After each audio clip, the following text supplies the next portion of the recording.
How are you guys doing today? Today, I want to talk about the eviction and foreclosures that are coming. Because as we know, Saturday, the Housing Cares Act eviction and foreclosure protection has officially ended. So I want to talk about what that means for renters as well as people who were in forbearance with regards to your mortgages. So stay tuned. My name is Jay, and welcome to Ask a Debt Collector. Now, I've been in the debt collection industry for over 15 years. I've done it all, from skip tracing to collecting to management, and I've owned 2 debt collection agencies. For the past 8 years, I've been the go-to guy for friends and family for questions regarding debt and credit, and now I want to be that person for you. If you have any questions, put them down in the comment section. I promise I'll answer those questions. Let's go. Okay, so let me make sure I get my notes all together. Okay, so after 3 extensions, millions of Americans are facing the hard reality of losing their housing as CARE Act evictions and foreclosure protections officially ended on Saturday.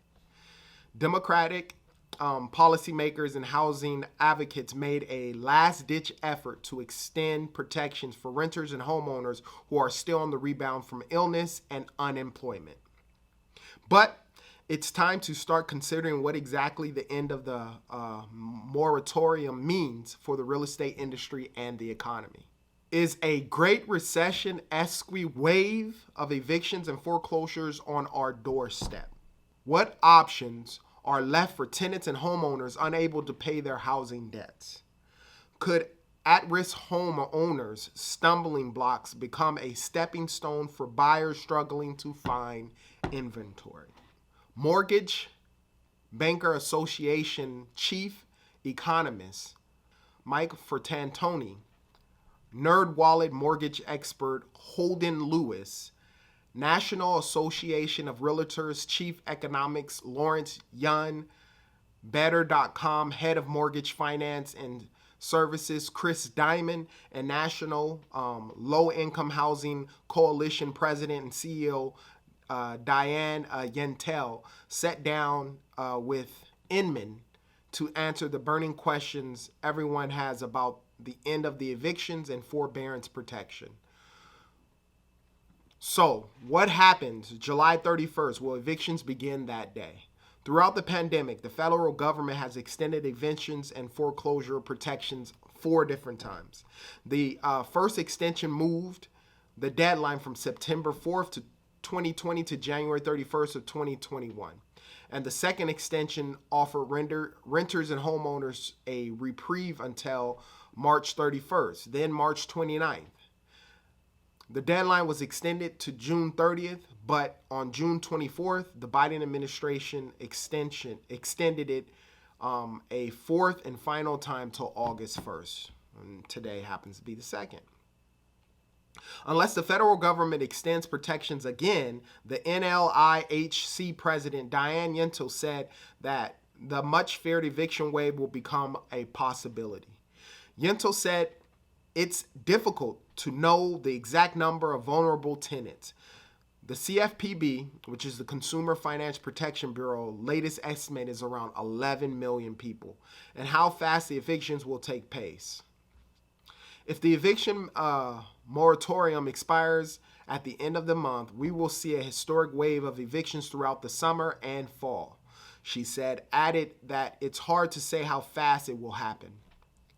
Yentel said some local courts won't be able to handle the deluge of eviction filings, which will slow down the process and provide tenants with an opportunity to find other housing arrangements or catch up on the past due rents with emergency rental assistance funds. So that's still here.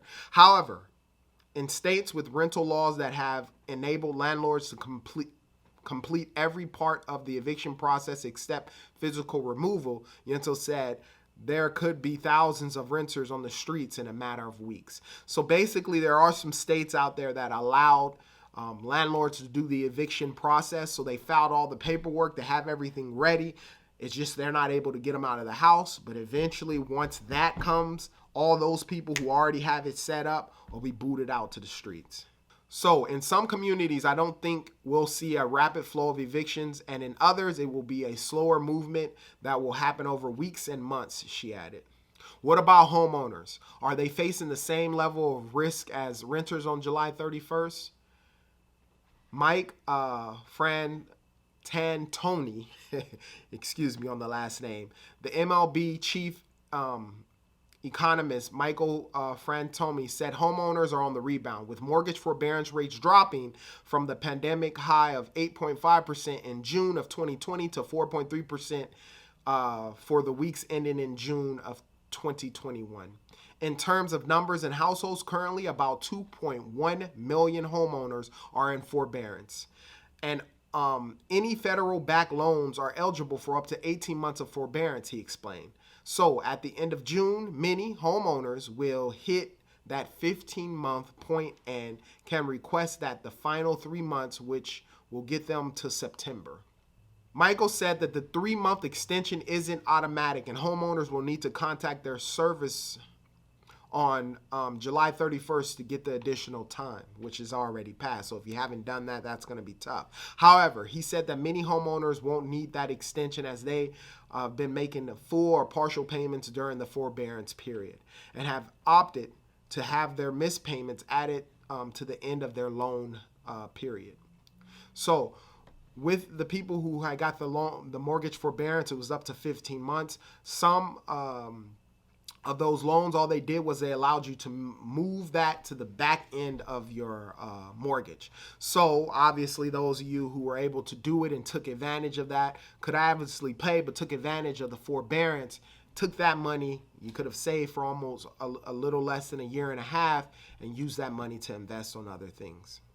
So the reality is like always, those of you who are renting, who couldn't afford to pay your rent, evictions are coming. Chances are you can be evicted, especially in certain states where they allow the information to come. Because what I'm guessing will happen is there will be an extension with regards to evictions, but I believe there will be a window. And those states that allowed landlords to actually file the paperwork, do everything but evict them out, I think that once given a little window of time, they're going to put their information in and evict those people out.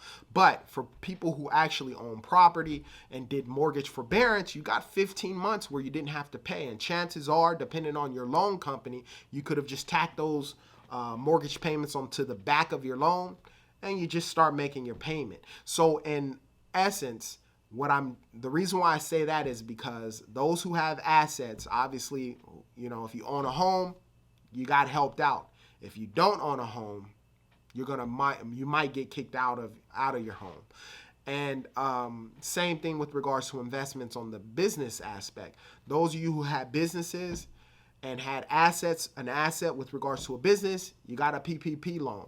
Those who were unemployed, you got unemployment, but unemployment only lasts for so long, and it made it very tough with regards to getting it. Not only that, but as a business owner, they were giving out loans through the EIDL grant. You could have got some grants, you could have got free money, as well as some loans at very low interest rates. So the moral of the story is if you live in America, the reality is, if you have assets, you'll be bailed out. If you don't have assets, life is going to be tough for you. Now, if you have any questions about credit or debt, put them down in the comment section. I promise I'll answer those questions. And as always, you be great.